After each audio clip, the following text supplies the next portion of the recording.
te loa le a. Whai lo leo whātau wha ai whai ma whongo le. Mātou te tai, e vaenga le whātala inga, i le ngāta fo i leo le mātou komiti. Ia, e muli atua i le au le whawhelo inga ma le whātalofa.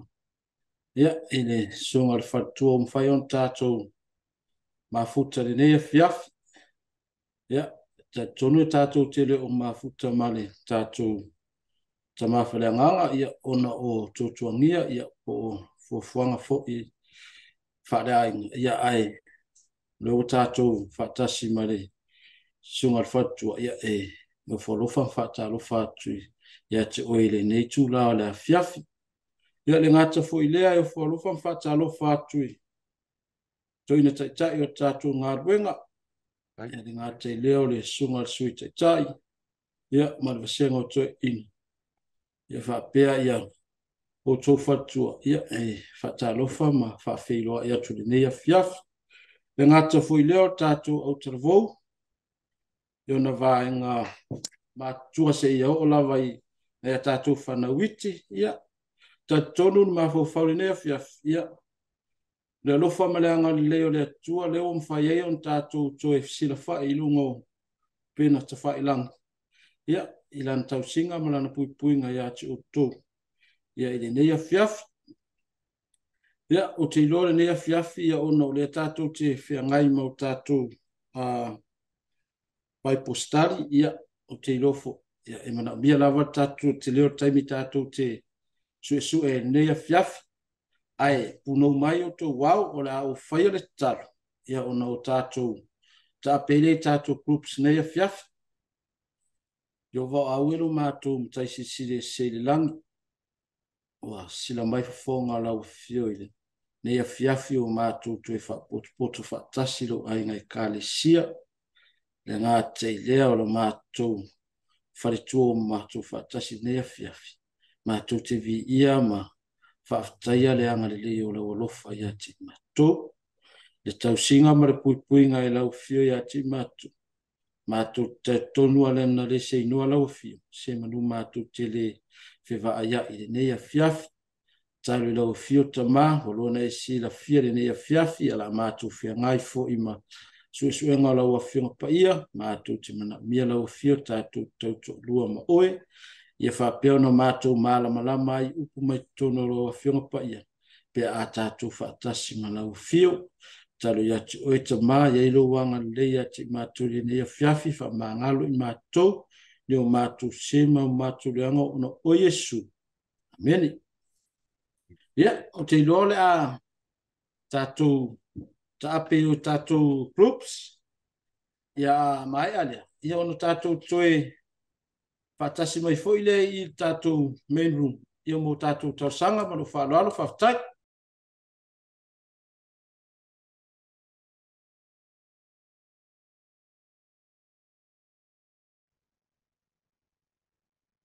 Ia, te whatalo whatu tātou groups nea fiafi. Ia, wau te loa, ia. Wau le wau me whasolonga tātou suenga nea fiafi, ia. Le lole tofu ma tātou makopi. Suenga nea fiafi o le suenga longa ono leo tātou iai. Ia, te loa la tātou mata tātou tau punea fiafi ia wale wa umana whai tātou talo. O le au kua kakole songa ongo ia. Ngai whao kuinga o le ale talo. O le ale talo ia pula fu ilea mea o le talo. I le kusi o loo au mai e kakou mau mua mua kakou susuenga ia o loo mua le Lucas fukasi o long fai mua mua.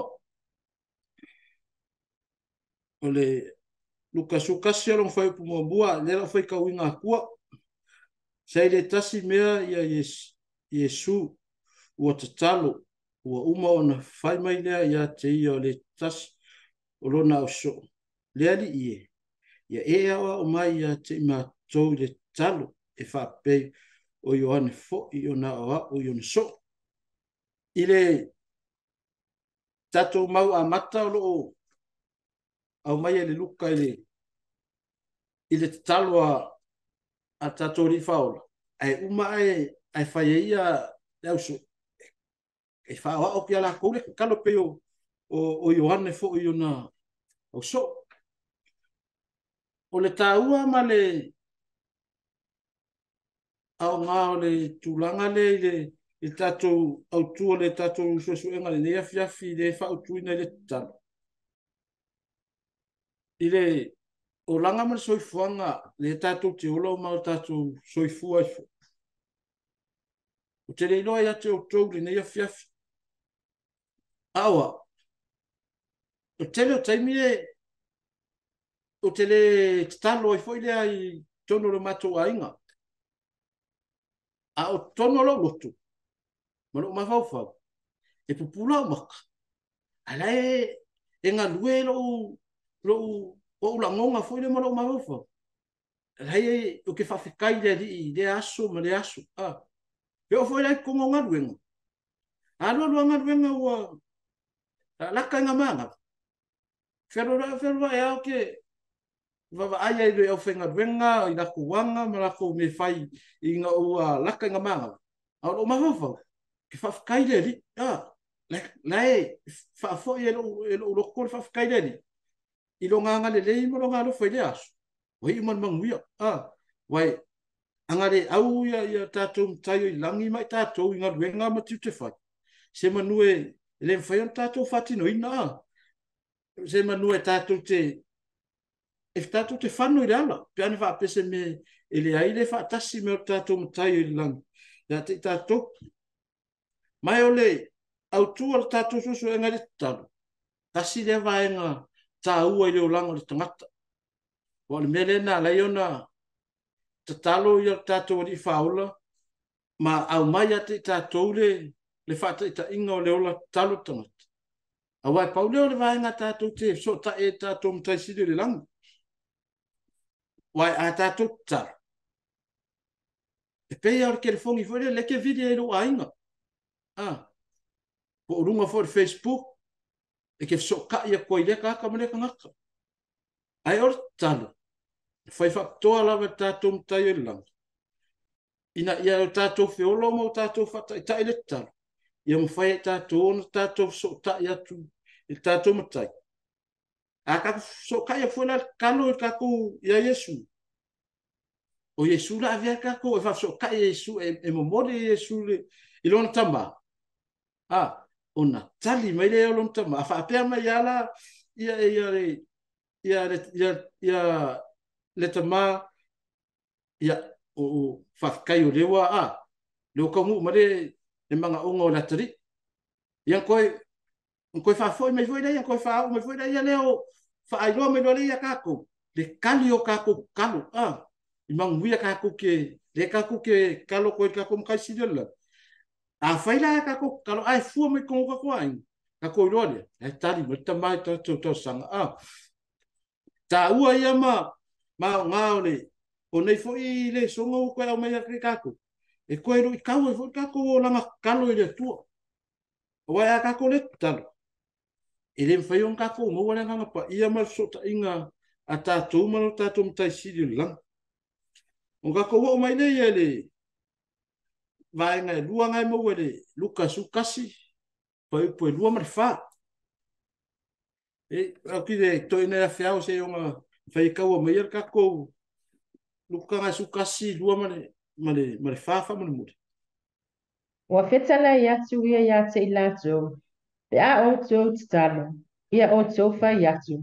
Lo mātou ta mai o ni langi. Ia pa ia lo suafa. Ia o mai lo malo. Ia whai alo fina ngalo i le lalo langi i pei o ni whai ai langi.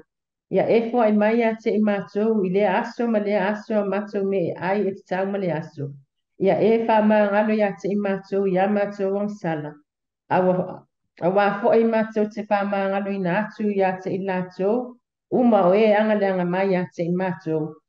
Awa fo ai e teita ina i mātou toftafonga, a ia e lawe ai mai ate i mātou ai le leanga. ia o tātou sila fia uma mo tātou i loa ia le mau lea o le talo le rena wha o me tātou tamā i le langi a te tātou ia tātou talo tuai pe o upu o le talo le a wawhai mai a e kalo o wange e kalo ia o e lava upu a wange e kalo pe o iskanga kai kuku lunga makalo ia i loa me ka ngaka le ka kalo a ko kongo le loko e le o ia le loko i langa me le fai ta ua lo tātou fata i tai le talo pe ona fata i tai me tātou mtai sidio le langi a te tātou o le te leia o le tā ua ma le tau le au mai i le talo le tātou mtai sidio le langi wafo e kelo kaimi a kako kalo e ser me le e kako ke anga e kako mafofo e se kako ia kako upu e fai a kako kalo la sala e memu kako ia kako lo muku se kulo i upu e kako kala ai le o nga kasi mo me le kongo kako loko mo kako mafofo ngala kula ia le kako kalo e le kali yanga e se o nga le o sa ora wala le fai mai a kako kalo mo kako loko ko malo kako fa maongi le ko o kako sala mo kako kongo mo fa mao ngal kako kalo ko se fa longo mo tatum tayo le lam ile vai ngai ko le sa wele yo ange sfuru ongo ma le lufi te lo le la u fai tau atu o le aso o le atu ai o tou i lo wingo o te lefa ya tu fo ya te o tou o te whaatonga i lo tamā mo o tou a waia lofa mai lava le tamā i ate o tou ina ua o tou a lofa mai a tia ma lofa mai a tia ma ua o tou tari tonu o a unei ua o tou o a unei ua sau mai le atua ma na ye ole yo ane le sfuru ono aron fai upo e luongo ma le lua fik e ve me a kako kari kongo ma le fa mao e talia ho i tātou e le atua. Pe a kako kari kongo o le tātou matai siri o le langi. O la vea ima pui a te tātou so se mea. E talia ho i tātou matai o le langi. So se mea tātou te ole atua. E nā te talia. Ma kako karia ma fa maungi. O le atua. O Yesu, o le halo le atua. Le fe me a kako kadia ma fa maungi o ngai fo o le halo le atua. Longo wi. E se me fenga kai i a Yesu. Pe a kako vole a kia. Fa o le ngai o le be kako ke manga o tatum tayo di langi le atua. E ama se senga o me fo ia ka a fa pe kako ke kongo ngadweng. A fia fai sau livi fo ile e ke fia away se lua vai aso. Nga avere o lau wha ngoi i lau supervisor. Nga wakure lau supervisor. Avere lau supervisor i runga i kaka i runga ko ngai. Kadia a whaira kadia. Kai ro kadia ro mga o. E ala wa ma se senga o le vaenga nga. Ma le vaenga le tana noa me la fionga pa ia le tua ma lo wha soa mai tātou matai. I ala e tātou ona o tātou loa mo tātou tātou te savavali e o tātou maua le langi ma le o lai whawha. E wa o ma tātou suasuenga i le mātai o e ono, alon whai upu e lima ma le ono. A tai o e ono whai upu e lima ma le ono. E whiawa whai wa moa ia, se i whonga mai e sunga toi ina whamamori. Pea e te talo, a wane e te o tangata pelo. A wawa la tau fia tu ma te talo i su nako ma fitau la i ngā ala. Ina ia i loa i la tau e tangata. E moni o te whai atu i ate o tau. Ua maua i la tau no la tau taui. A o oe, pea e te talo. I nā ulu atu ia i lau wafi afe.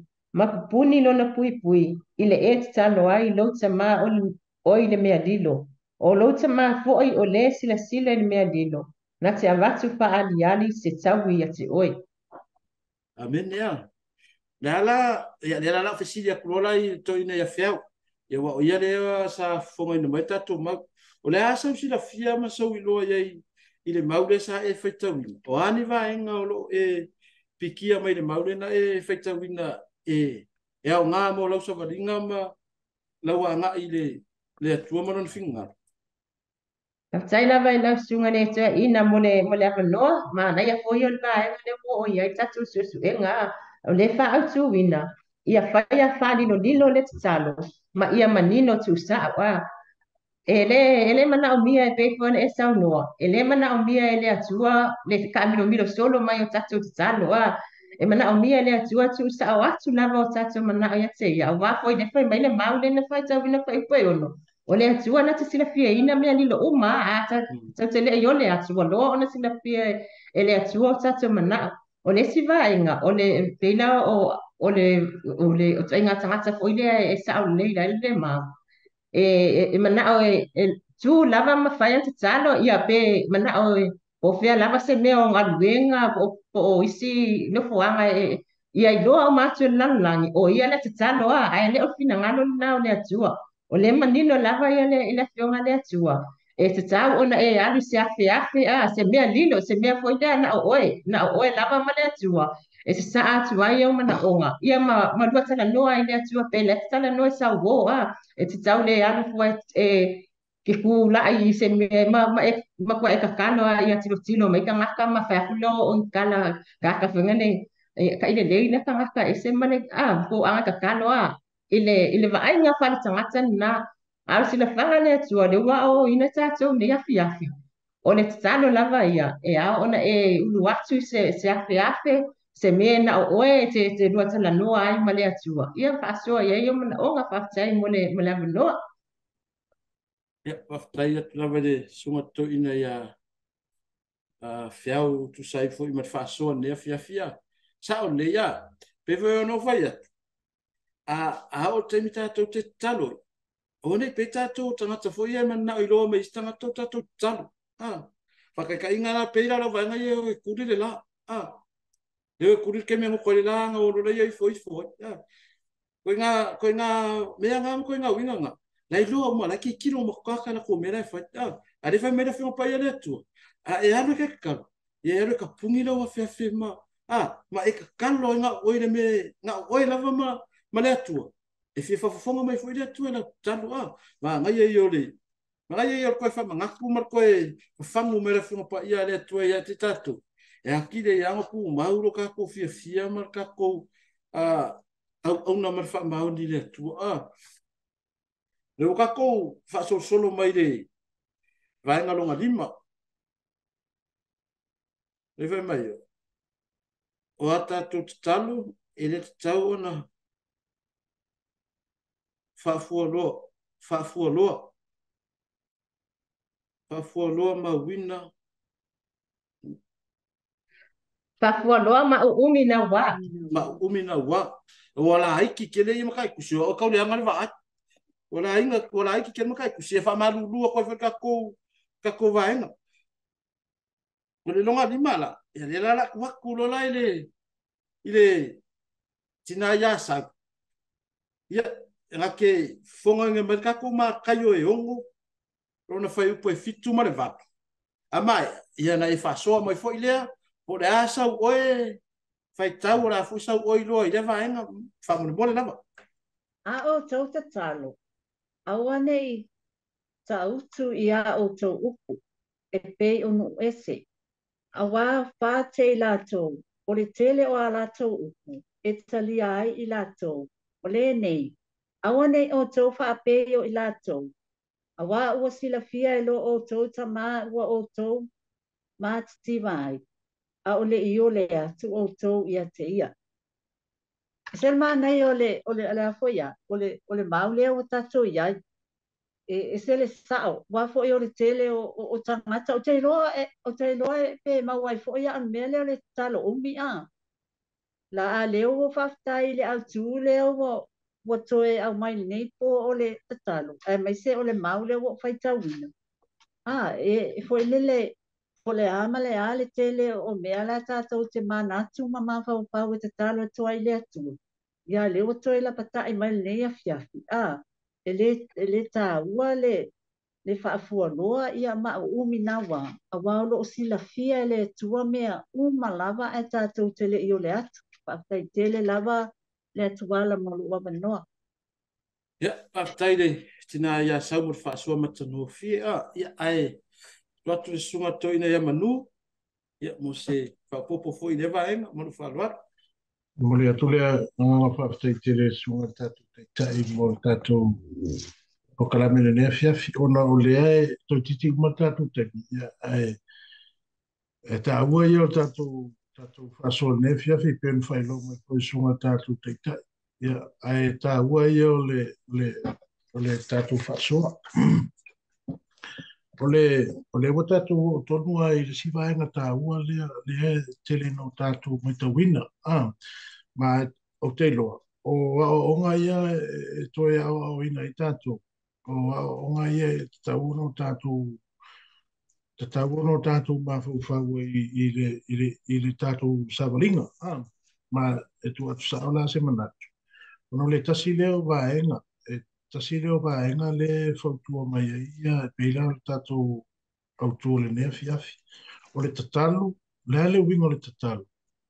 O le tatalo i lo ura ia manatu nawa. O le tatalo o le fesota inga. Communication lea with God. O le fesota inga. O le awala le fesota ia i le tangata ma le atua.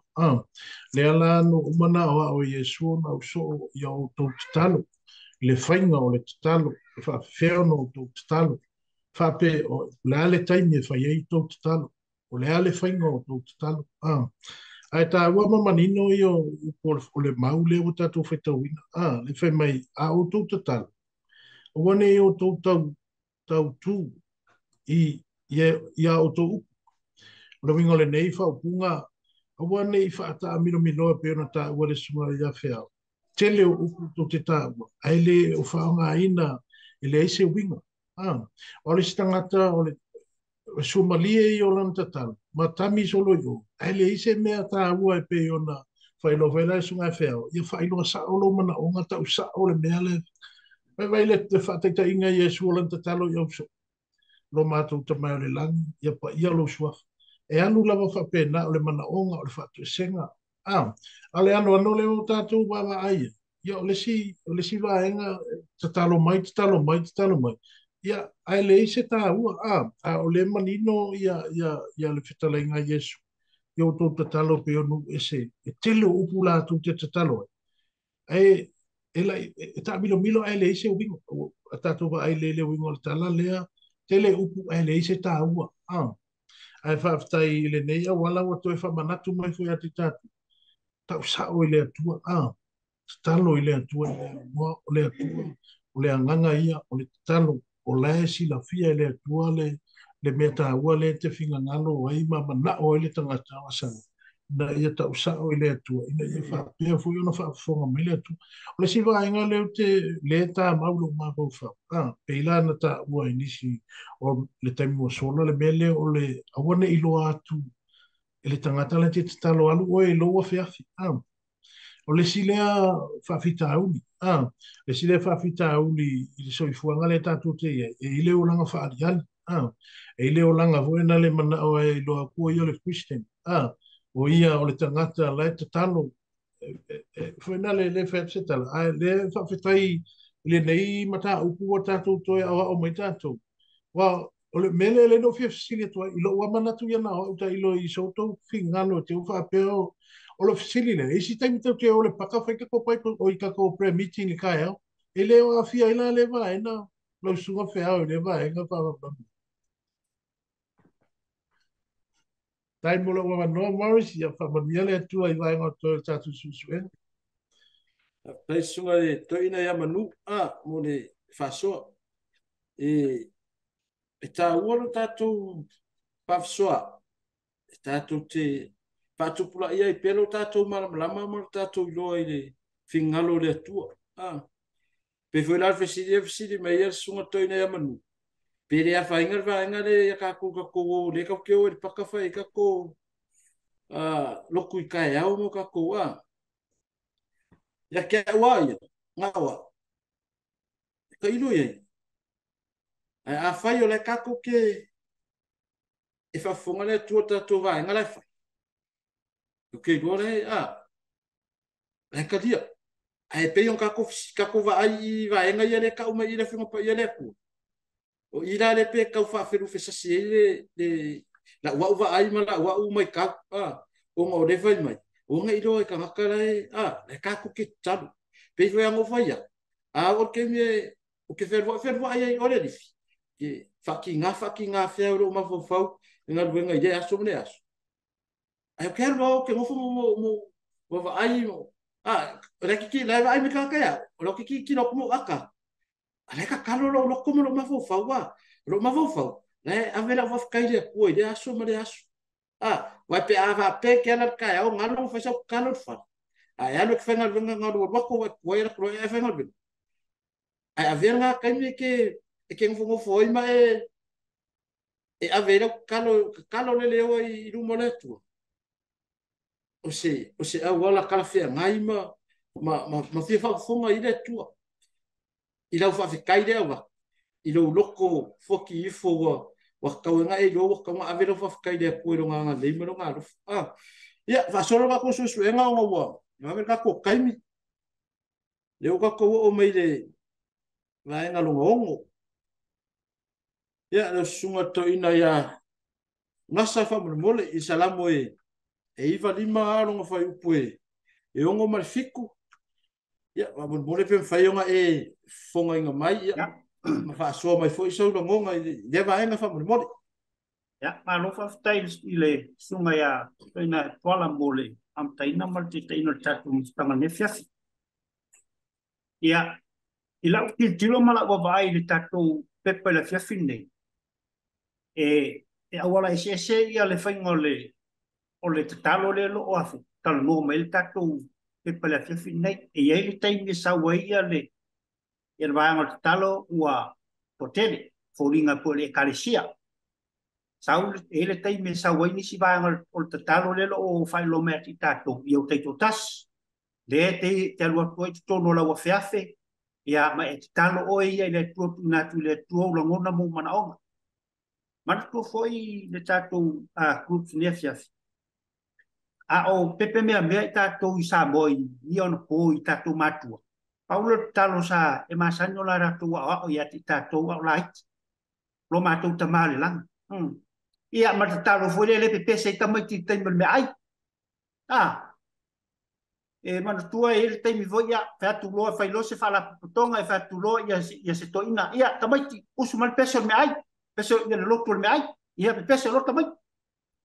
Mai o le vai tau sui fanga le ia sa o ia le fionga le tua o le longa se me tatu ti ta solo ia i fainga tatu tal ma umia to merten ai o le tatalo ia le na fai e su o fa e fa o le uso e a fia uma ia me uma o le fa fitai o le fa mangalo so se me e maua le lo a fia tong i fainga fia talo na mai e tatu tai langi mo tatu le lo langa mar sui fanga le ai fai mai ia ta vita le fiafi nei tu so salam salam le iva suma lima pe o no marti o mai ia ta to wifo mai ia ta to punu no ia ta to tuli lumo yova o le na fai ta to awa o lo ta to tu lava ia o ta to foi o le nu ua fangaina ia ma le lafu ma moe o ilona au o le aso nei a fai tu te whalongo ai i lona si fonga. O le alo tanua mai ia le tato maule i le e karesia, ia ua malau tilo malau fai tau ia i le tato maulea e lo o whapea mai tato atu, tato te ifum, tato punonou. Ai, o le ale mele o tula i mai on po nei ma le vai tau o tato soi whangara waia. O pulea tato stai le whainga taro. Pe fai tu ia pe sau fai o le alava to inga stai di le wa ri kako ai o leu ko fa manga ko ko fa lo me ka kako langa o yo pa le kako kia le kako ka po ai kako kalo ia e a o la ya ki kako kako puno no mata tu to tuli mata tu wi fo ti ona luma tu sa o le respect na tangata so fua male male pale o ngā ruenga le tua i le tua. Ia uia malok longo na vai vai. Wa uska kai mafi kia de melo sa fai fatka. Ala ngā ia peke ka oko anu olo moenga a un kalo e fukoku. Maka oko amu fai. Ai o le ua koe afo. Fai mai ia le fionga le tua le fiafini. Yo tatou a wha alo i ona runga. A kua se si fai se si ku sa o al fai ia kako maulea. Wha alo i lumo le tua.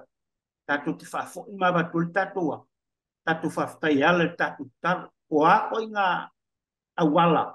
Ai a kako a. Ia kako mau an wha alo ia. Wha tau nuku ai ma wha tino le whai ngol tatou a. Tatou talo i lumo le. Wha ftai mo tatou maftanga ne fiafi mo tatou afu. Mo le nei tau. Le o te whamanino te whaelo mea ti tatou. Langa o na pō nei mar vai tau no tatou ia.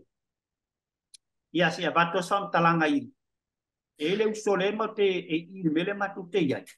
Ia. Tailo ia inisio la ngona o inisio matou pe a ratu ia le usole whai an talo. Ia ta te la ngona whea ta ita ia no ta foi lea pa lolo ia i pe a wha pe e ratu e whai sana talo foi lea i foifo. E mo ia ta te loa e leo whetau.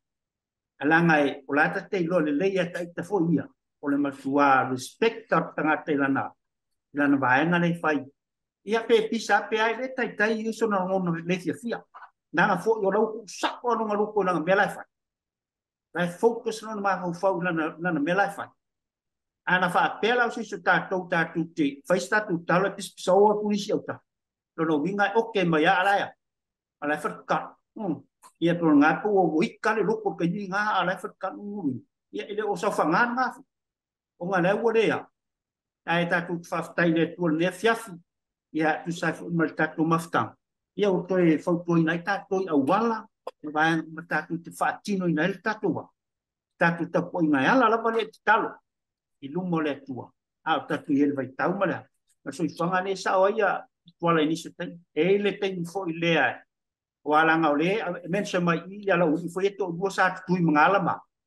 Whai ala talo, Mai au ia te tātou wha mai au te tātou, tātou a pōpō, yo tātou whatwhata mati nātou tātou loto i lea. Tatou lo te letu. Wai e te mi sa wai. Ya. Awangi vai maka kalam pa ko kuri le la lo pekia. Pe mo inyo makama. Ai. Ma lu e ni ma lo ro pa ko la avela. Avele tu e fa tai mo le aso mo le aso fa tai malos. Fa tai lan tau si. I mo be umala bo le. O le aso mo le aso. O lo loto na langa si sile le tu loto. O le loto tangata la ya. E fi si sile le tu. Ya. Ya na fo fanga man ko kala. Ya mai se fo no na. Nga ia te ia le aso mola na tau singa ina ia mai ma uta fula so manuia ia o se fa so pule mo tatou a maftanga le ia fiafi lo sunga le tatou tai la le sunga le to ina ia na so mo fa so e sa o ma fa mau di le ia vai na eu ta le sunga to ina ia o le foi e fai mai ia ta vitai a tatou to limo ke mi ka ko kalo ki nga ka ko kuri vai ka ko kuti nga ko kuri le la lo le skuri vai ai fa kuri si vai no ngo winga la ka mai nga i ko ka ko kalo le ka kalo wala la le yo ka ko ku fe ka ko kalo i ka di yala na le fe me ka ka ko kuri mo tatu talo i lu mo le tu e fa fonga mai tatu tap ya ole vai nga lo fiku nga le vai ko va me ka ko kai mi wa le fiku lo sfuru le fe me ka ko fa kaskasi ia o vai ngalo fikure mo mai le ma rekos futasi lu fupa e sunga to ina manu ia e fai mesona fa so i le vai ngalo tato i le ma rekos futasi lu fa mo mole no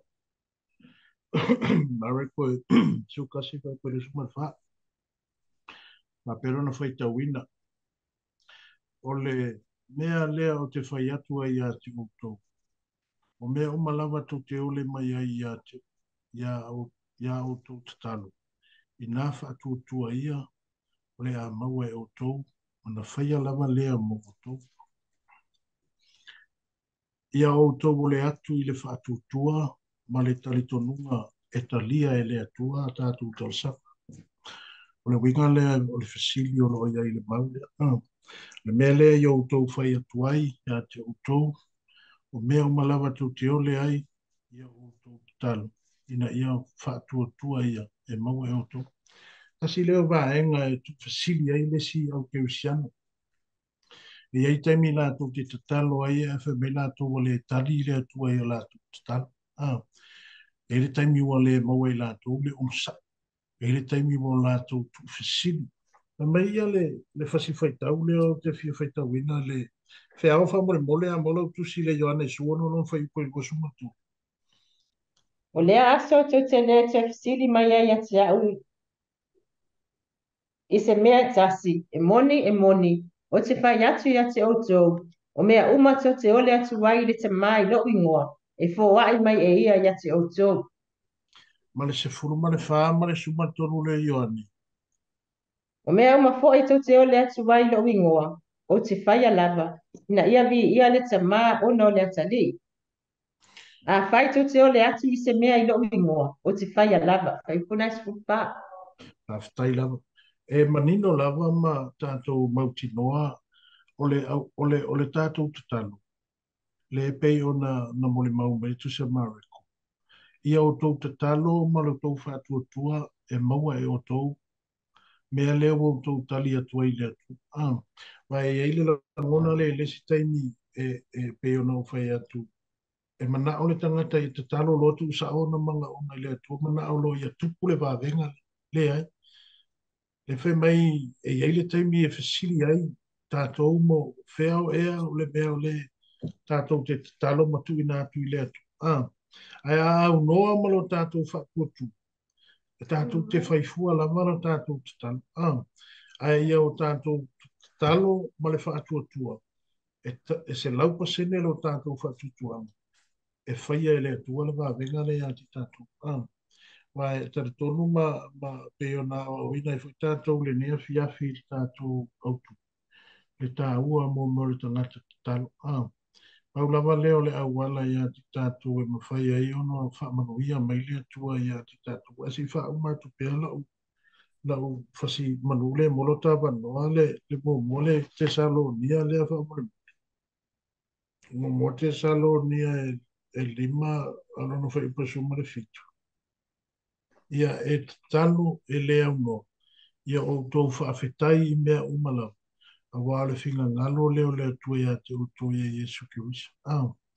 O le ase mea ua te talo atu ua tali mai e le atua. Whaafetai. Ia e whaafetai mea uma ua e mau. Au lesi tangata. Te lo lesi tūlea leina le tali mai le atua ua ova tele le kuili o le tangata e mana o ia tupu mai ia mea whaatupu mai ia mea whaatupu mai ia. Ai o lo o whautua ina i tātou. O mea lava o tātou mo. Ia o tātou whaafetai i le atua i mea ua i fua i mo tātou i le aso. Pe o upua Yesu i lana uso. No mātou ta mai o le langi. E pa ia lo suafa whaafetai mea ai o le aso, mea ai o le aso. Ia ai whaafetai atu tātou senga o no lewa toi bua lama tātou minute au i se whingano tāua whaafetai. Alo, whaafetai sunga toi nei a manu. Ni maa ai ai o le. Kore maa le kore su kasi nga whaikau le sunga toi nei a manu. Ie dua wha. Ia lalo lai le dua lima. Ngai whai mai ai loa. O tō matalo. Ai se mea tō te tinga ai se tasi. Ia o tō wha mangalo ina. Ina ia wha mangalo ina fōi. E lo o tō ta maa o le langi.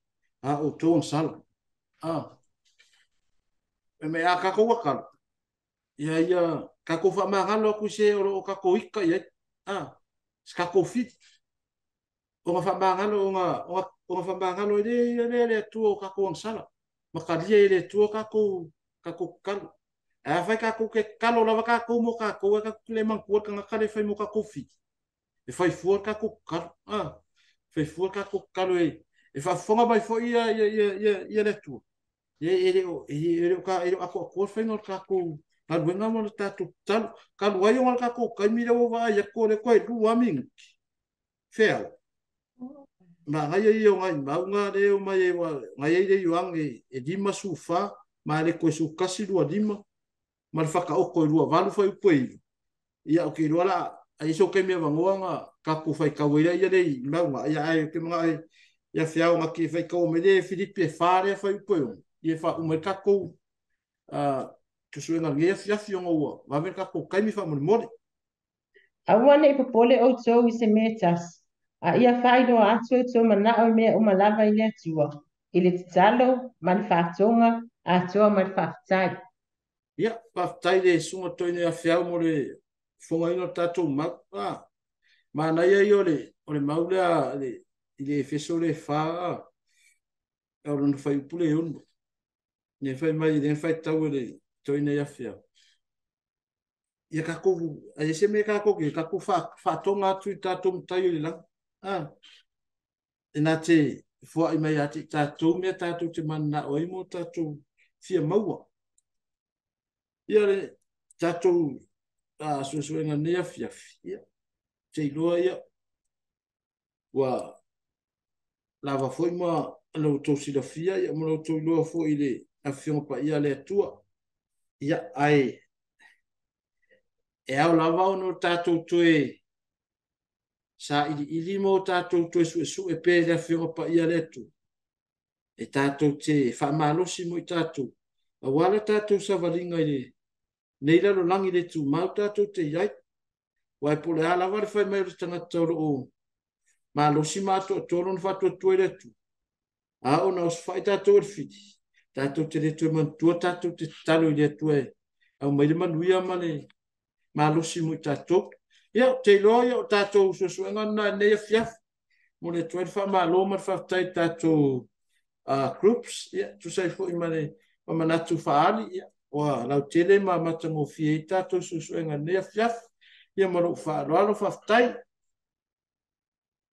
ia te loia wa pe fatasi mai le tatou ainga e kale siai il tatou sumle le fiaf ia te lo fo mai e tatou suenga pai postar au te mitaua nei o tatou tausanga ia au te lo na ole tolu lavani sui avea tatou tausanga nei fiaf lo mo no fo ali o tatou tai i langi ia o te loa ia ole talo mai ia ale sunga toina ia fiau fai masui o tina ia ole sunga toina ia tapo I fai ma suyo tama ia male atali ia neli ia fai masui o le utavo ia te lola tatou I foma fa maulalo I le tu ala li talo ne fiaf Tatou I whamatsalo.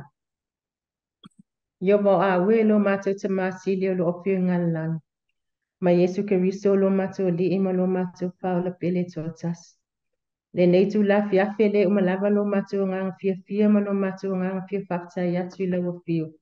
Ono lau tau singa malu sa e tau se ia ma leo I soifua lau e kale sia o ta ape msala lau I fi amanga luenga I mal malama o mo watu. Ade ngata fo I leo whanau ia o onga o matua I tono malu o matua fale. Whaftaita mai matua tai tono. Sa e pui lava I matua I so se bea sa matua uia. Nene tu la fiafi o te mafuta whatasi la wainga I kale sia I lunga le matua poka lame pe ono matua masani ai le onga tono vai aso. Na ngona I lava e le whaititia le vi inga I whako I atu I laua fio. Ono me silisili ma me tele sa e whaia I o mātou tangata I le nei aso. E le taitai ona lilo malanu le anga lei ma le lofa laua fio ia I mātou le aso ma le aso. O le ale tele o mātou upu mātou te tau tawa I lo le leita mai. E le lava mātou upu mātou te sula I na ilo o lofa mo I mātou. Ia mātou te whaftai mea ma lava ta mai na e whaia mo I mātou nei aso. Ai mai se on matu sa valinga a matu le nei vai aso matu te vi ia I oe I lau tau singa ia te matu te whaftai au mea lofa matu te whaftai au whamanianga o lo e whamanuia ai te tono o matu a inga ta itasi le aso me le aso ta mai matu te te tono e le e se aso o e whamativa ina I matu o lo e fo ai me te tau mo I matu le aso ta mai vi ia lau fio Mātou te whaftai lau tu spa ia, spei ono mātou susue ine nea fiafi. So e whamanatu mai a te I mātou, au wala e au ono mātou te talo atu ai, mo mātou sa ile tu ai lau a fio. Mātou te vi ia ma whaftai a lau a fio. Ile to e whamanatu mai o lau tu spa ia ia te I mātou. A wā lawan mātou sa valinga ile neo langa whai mtawa mātou iai. Ia te mai wa e whafunga ina o mātou mana o ngā uma lava. ua loa ona o mātou taʻutaʻu i lau afio lo mātou naunau i fieso mātou fale tapuaʻi mātou te tapuaʻi saʻolotu atu ai iā te oi te mai o loo mātou faatali pea i le taimi e te finagalo ai e faataunuu ina ai o mātou faamuimuiga uma mo mātou manaʻoga uma i se o mātou fale tapuaʻi e pei ona e silafia mātou tautonu o oe o le atua tani manaʻo o oe o le atua fai vavega mātou te faatali lava ma le onisaʻi i lau afio i le o taimi e te finagalo ai te mai ua e faafogaina foʻi i pokalame o lau ekalesia pe ona faagasonu nei ia matou suʻesuʻega o lau tusipaia te mai auala lava foʻi le faasoaina auala laveaina o se tasi mo lo mālō ia matou te talo i lau afio se e faamanuia i lau auauna i lana tapenaga mo matou pokalame ae sili ona e faamanuia foʻi lau ekalesia le latou lagolago so o se itu ae matou te whaapitua o na matou si iti atu i au luma i latou o whaalongolongo na matou pokalame. Ina ia avela matou pokalame i lea fiafi, ma lea fiafi, ma lea sāpati, ma lea sāpati. O se whamanianga mo i latou, ina ia mawhai o na talaina o latou pinangalo maloto. Ina ia whai ngofi o na whai ani a latou fifilinga mo o e malo pinangalo tama.